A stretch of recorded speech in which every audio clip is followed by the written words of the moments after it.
ready to go live. I'm ready.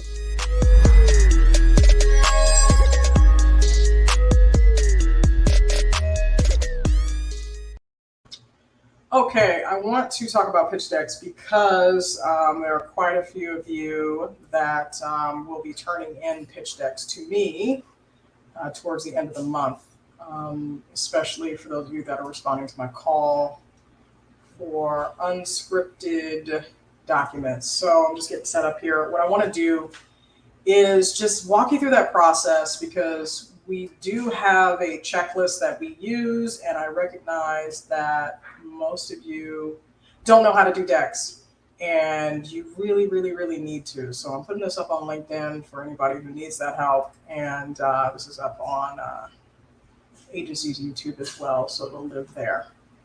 All right.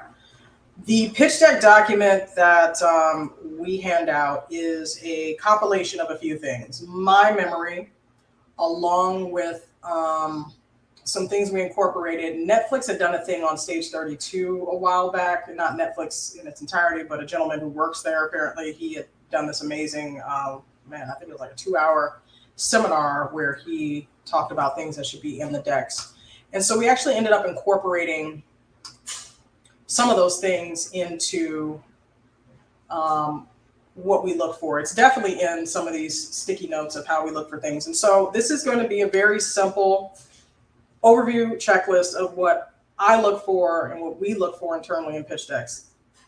It is not set in stone, but it is a good guide reference for you guys, okay?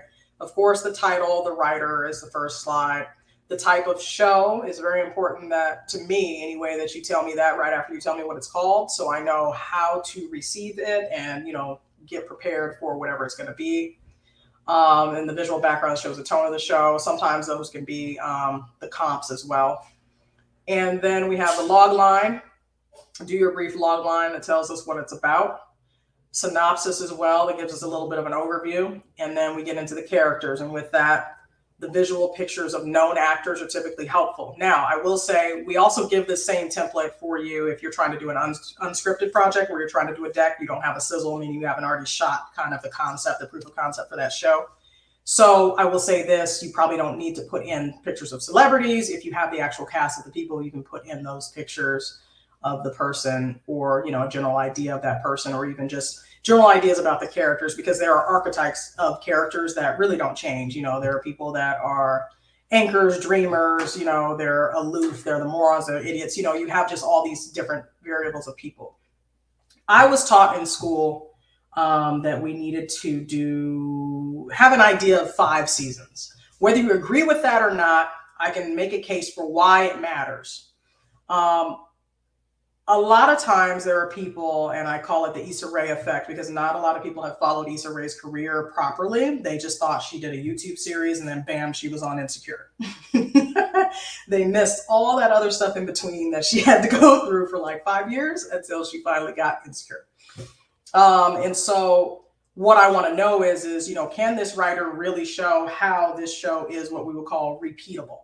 Okay. And that comes up sometimes when I talk with executives about what it is that they're looking for. Okay. And so what I want to know is okay, you can come to me with an idea and say, well, I'm a writer, and I can poke holes through it pretty quickly and find out just how much of a writer you are by asking you like, okay, how does it start and how does it end? So even as a producer, I was taught you need to know how it starts and you kind of need to have an idea of how it ends. How does your series begin? And then where are these characters at when we're at the finale? And not just a season 1 finale, say a series finale.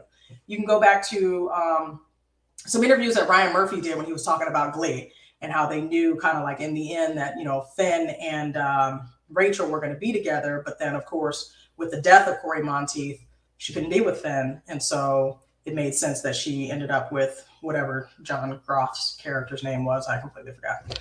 So this happened in a mock pitch once, where I asked them, because they were developing a concept of a show that was from a rip from the headlines type situation, a little girl that they knew had gone viral. And they were trying to capitalize off of that because they had just come off of one of the big morning shows. And so they hastily put together this idea for a show. And so they're in here telling me 2 different things. And that was the problem.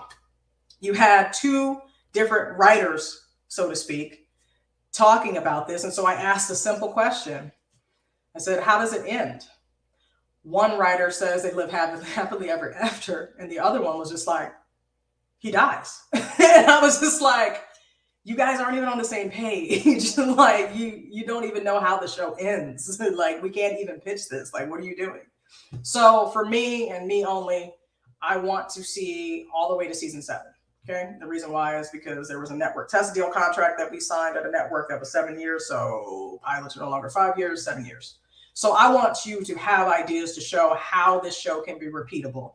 Think about it from a cost perspective. Pilots cost more to shoot than episodes, and you get a few extra days. So that's why they cost more to shoot. So it is easier for a studio or a network to renew a show that has maybe subpar ratings than it is to order a brand new show. It's just a budget thing. Okay. So let me know how far this thing can go. Okay. You can push back on it all you want. Just don't submit to me. That's the way I feel about it. We want to see where it can go. If it's a limited series, sometimes they'll tell me they won't take them. And so that's why I tell you, like, I can't do anything with a limited series. I go by what the market wants. And that's what people have to understand. It's not about what you like. It's about what buyers are buying. And then last but not least, about the writer and then agency contact info. Okay. It's a very quick thing. It turns into what could be 15 to 20 slides once you kind of add in characters. And that's what you guys have to be careful about when you're dealing with the characters. So with that, I'm going to show you a visual example of what this could look like when everything is said and done. Behold. 1 second here. There we go. Okay, so this was a series that I created. It is dope as fuck. I love it. But in any event, it's kind of hard to get studios to want to do a show about sex workers, right? So great, compelling images and all of that. So this is where you can take that simple title page and you can spice it up with images and all these things to really help sell the vibe, the tone. That's what I love about pitch decks. They can fill in where piss poor writing doesn't, okay? The next slide is what it is, a 1-hour drama. And then I went ahead and threw the log line in there as well. So in there, you'll see we have that on 2 separate slides on our template, but you really could just put it in there. That thing is a slide checklist. It's a slide. Each slide will have one thing that we're telling you needs to be in this deck, but you could have this deck as 3 pages and have all those elements in there, a la like a treatment. So again, it's a checklist. Use it. The why, it comes up all the time. People always want to know why you're connected to the material. So write your compelling why. The world, I like to sell the world. That I don't even think that's on my checklist. I like to tell you kind of like what the tone is, how we're looking at certain things. There's an added element of the fashion, Sex and the City. That was a big thing with them. And then I'm going into the tone. So I added in those additional areas that really sell some things. And then we started to put in all the various character bios, pulled actresses and actors that we felt would be good comps for that, gave a brief background of that character and where they were going, did the same thing, all the way through all the different characters. Done. Okay. Then I gave a brief seasons 1 through 3 overview. So we kind of see like, okay, here's the arc. And I actually left it at that. I didn't even have to deal with all of that.